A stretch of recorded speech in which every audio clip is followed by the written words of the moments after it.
친절한 시사, 시원한 통찰, 노영희의 출발 새 아침, 슬기로운 인터뷰.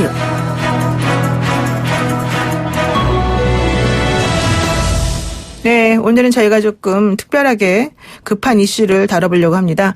지소미아는 유지하고 방위비는 더 내라. 미국이 지금 현재 우리를 압박하는 수준이 점점 심해지고 있는 게 아닌가 생각이 드는데요. 오늘 문재인 대통령이 마크 에스퍼 미 국방장관과 마크 밀리 미 합참의장을 청와대에서 만난다고 하죠. 양국의 입장 차이를 좁힐 수 있을지, 앞으로 우리는 어떻게 대응해야 될지 전문가하고 의견 한번 나눠보려고 합니다. 박원곤 한동대 국제지역학과 교수 연결해서 이야기 들어보겠습니다. 교수님 안녕하세요. 예, 안녕하세요. 네, 지금 우리나라 안팎으로 힘든 상황인데요. 일단 방위비 분담금 미국이 6조 가까이 달라고 얘기를 하고 있고, 여차하면 주한미군도 뺄 수 있다 이런 식으로 좀 약간 협박 비슷하게 하고 있습니다. 미국의 방위비 분담금 대폭 인상 요구, 이유가 도대체 뭡니까? 트럼프 대통령의 일종의 대선 공약이죠. 그러니까 후보 때부터 자기가 대통령이 되면은 그 미국의 우방국과 동맹국을 상대로 비용과 책임 확대를 끌어내겠다, 그렇게 네. 공언을 했고요. 실제 올해 들어서 이 방위 분담 협상을 위한 전 세계 검토, 그 영어로 글로벌 리뷰라는 것을 했습니다. 그래서 완전히 새로운 틀을 만들었죠. 네. 그래서 기존의 방위 분담금이라는 거는 주둔하는 미군에 대한 비용을 그중에 일부를 이제 주둔국이 되는 그런 형태였는데, 지금 미국이 새로운 검토에 따라서 요구하는 것은 일종의 동맹 기여금을 받겠다, 이제 그런 의도가 분명히 보입니다. 동맹 기여금이요? 그러니까 이전에는 미국이 세계 곳곳에 이 안보를 보장해주는 그런 그것도 미국의 자발적 이해에 대해서 그랬는데, 이제 트럼프 대통령은 잘 아시다시피 이 비용을 따지는 사람이라서 그런 비용도 이제 동맹국한테 받겠다 해갖고 완전히 새로운 틀로 지금 협상을 시작을 했는데, 사실 말씀하신 것처럼 50억 불, 지금은 1조 389억 불을 내니까 거의 5배 이상, 우리로서는 도저히 감당할 수 없는 그런 액수를 지금 요구하고 있다라고 알려져 있습니다. 그러니까 지금 이제 트럼프 대통령이 자꾸 이런 식으로 우리가 보기에는 좀 지나친 요구를 하는 이유 중에 하나는, 어쩌면 본인이 국내적으로 조금 입지가 많이 불안정하니까 외국으로 좀 이런 걸 쏠려가지고 좀 분위기를 바꿔보려는 거, 내지는 탄핵 국면에서 정치적 위기를 오히려 적극적으로 외국에 대해서 이런 식으로 함으로 인해서 좀 바꿔보려는 반전 노력, 이런 걸로 봐도 되는 겁니까? 트럼프 대통령은 늘 국내 정치적인 이해, 특히 이번에 재선이 시작되는 해가 바로 내년 아닙니까? 네. 당연히 고민을 하겠죠. 방위 분담으로 국한돼서 말씀드리면, 이건 말씀드린 것처럼 대선 공약이니까 또 국내 정치적으로 늘 한국한테 많이 받아내서 이만큼 받아냈다라는 그런 선전을 할 것이고요. 근데 중요한 것은 이게 한국의 공교롭게도 말씀드린 이 새로운 협상 틀에서 첫 번째 대상국입니다. 한국 다음으로 지금 일본이 내후년 3월까지 그 협상이 끝나거든요. 한국 네. 다음으로 일본이고, 그다음에 독일, 나토. 그래서 어떻게 보면 지금 주둔하고 있는 미군 그 국가들에게는 좀 공통적으로 지금 직면한 그런 어려움이다, 그렇게 판단이 됩니다. 네, 그렇군요. 그리고 오늘 그 문재인 대통령과 미 국방부 장관이 이제 면담을 하게 되면 양국의 입장차를 줄이는 자리로 이게 조금 결과가 좋게 나올 수 있을까? 이걸 우려하시는 분들도 좀 있는데요. 글쎄, 에스퍼 미 국방장관이 우리 문 대통령을 예방을 하는데, 이 자리에서 이 방위 분담 문제를 구체적으로 얘기는 안 할 거라고 생각이 됩니다. 그냥 원론적인 차원에서 한국이 좀 더 기여를 해줬으면 좋겠다, 그 정도 얘기가 나올 수가 있다라고 판단이 되고요. 이거는 오히려 우리 대통령과 그 트럼프 대통령 사이에서 좀 얘기될 그럴 수준이죠. 다만 네. 오늘 에스퍼 장관은 외에도 미군 그 고위 장성들이 다 같이 방문하기로 돼 있는데, 지소미아 얘기는 나올 가능성은 좀 있다라고 판단이 됩니다. 지금 근데 지소미아 관련해서도요, 또 방위 조약 관련해서 분담하는 것도 그렇고 약간 우리 국내적으로 좀 정리가 안 된 부분이 있는 것 같아요. 예컨대 더불어민주당에서는 미국의 요구는 너무 지나친 것이니까 이건 철회시켜야 된다, 이런 얘기를 하기도 했고, 근데 한편 유승민 의원은 문 대통령이 지금이라도 지소미아 연장을 하고 미국과의 방위비 분담 협상을 해야지 이게 우리에게 유리할 것이다, 이런 얘기를 했단 말이죠. 이게 약간 좀 다른 거거든요. 어떻게 보세요? 글쎄, 더불어민주당의 요구를 보니까 이것은 지소미아 얘기를 하지는 않았고, 네, 그 방위 분담에 대한 부당성을 얘기를 했죠. 네. 그 방위 분담을 지나치게 많이 요구하고 있기 때문에 이것은 한미 상호 방위 조약을 벗어나고, 더불어서 그 주둔군 지휘협정 소파라고 보내는 것도 그 범위에서 벗어난다.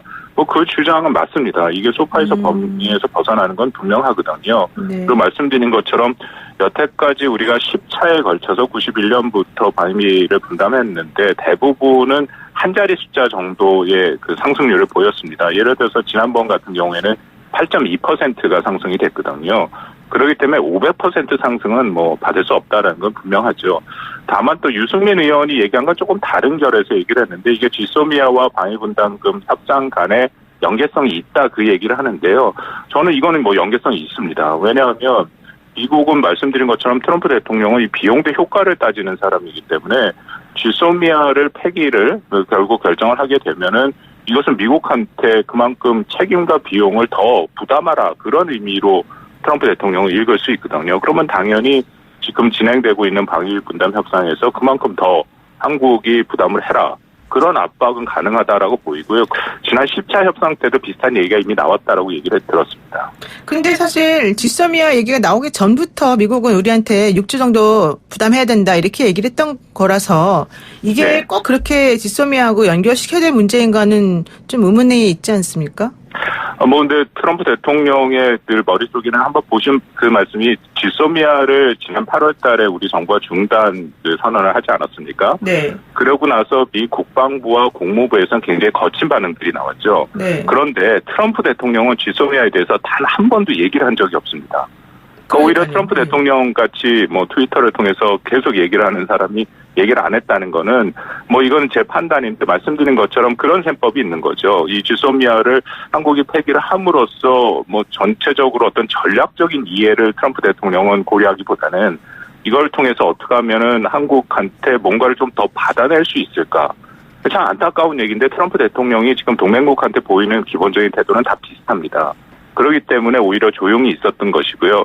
우리 정부도 뭐 그걸 이해를 하고 트럼프 대통령한테는 나름대로의 지금 지소미아 폐기에 대한 이유를 여러 가지로 얘기를 했다라고 들리더라고요. 네. 근데 문제는 말씀드린 것처럼 이렇게 손익계산을 하는 트럼프 대통령은 이 지소미아 폐기가 뭔가 불리하게 되면은 당연히 방위 분담 차원에서 뭔가를 좀 더 받아내려고 하는 그럴 가능성은 충분히 있고요. 방위 분담은 지난번 10차 협상 지금 진행되고 적용되는 협상인데 그때도 트럼프 대통령이 직접 생겼다라고 알려져 있습니다. 작년 12월에 거의 한국과 미국 사이에 그 협의가 이루어진 상황인데 마지막에 뒤집혔거든요. 네. 그거는 뭐 백악관 트럼프 대통령이 직접 그렇게 지시한 것이다 그렇게 알려지고 있습니다. 지금 그러면 지소미아 연장을 지금이라도 우리가 좀 다시 생각해야 된다 이런 입장이신 거예요?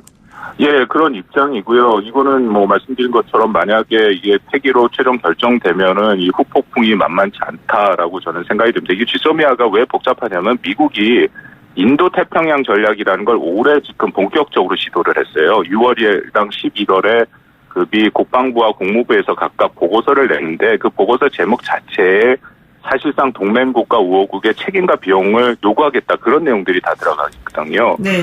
생각해 보시면 인도 태평양 지역의 핵심 미국의 동맹국은 한국과 일본이죠. 근데 한국과 일본이 그 책임을 좀 더 부담하도록 지소미아랑 연결이 돼 있는데 이것이 폐기가 된다면 미국은 일종의 사활적 이해를 해친다. 그런 판단이 있는 거거든요. 그래서 지금 미국의 당국자들이 거칠게 지금 욕을 하고 있다라고 생각이 되고요. 근데 문제는 뭐 저도 충분히 이해를 합니다. 지소미아 자체라는 게 폐기를 하는 것이 일본이 우리를 먼저 그 안보 상황에서 신뢰를 하지 못한다고 얘기를 한 거 아닙니까? 그렇기 때문에 경제 보복을 하는 거고요.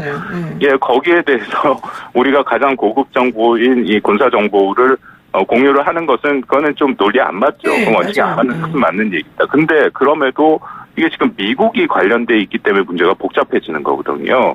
우리에서는 한국에서 입장에서는 그렇게 얘기할 수 있지만 미국은 이 지소미아의 폐기에 대해서 이것을 한일 간의 경제적인 문제라고 일단 생각을 합니다. 그러니까 지소미아가 아니라 한일 간에 지금 경제적인 갈등이 있는데 그 갈등을 안보로 확장시킨 것이 한국이다. 네. 그런 지금 판단들을 하고 있거든요.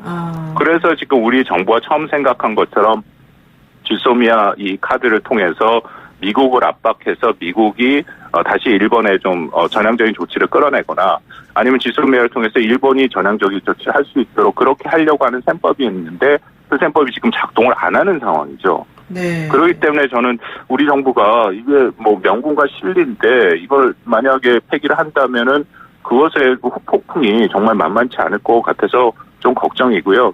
23일 공공시니까 아직은 조금 시간이 있습니다. 좀 명분을 좀 찾아서 이걸 좀 전향적으로 검토할 필요가 여전히 있다라고 생각합니다. 네, 오늘 말씀 여기까지 듣겠습니다. 고맙습니다. 예, 감사합니다. 네, 지금까지 한동대학교 국제지역학과 박원권 교수였습니다.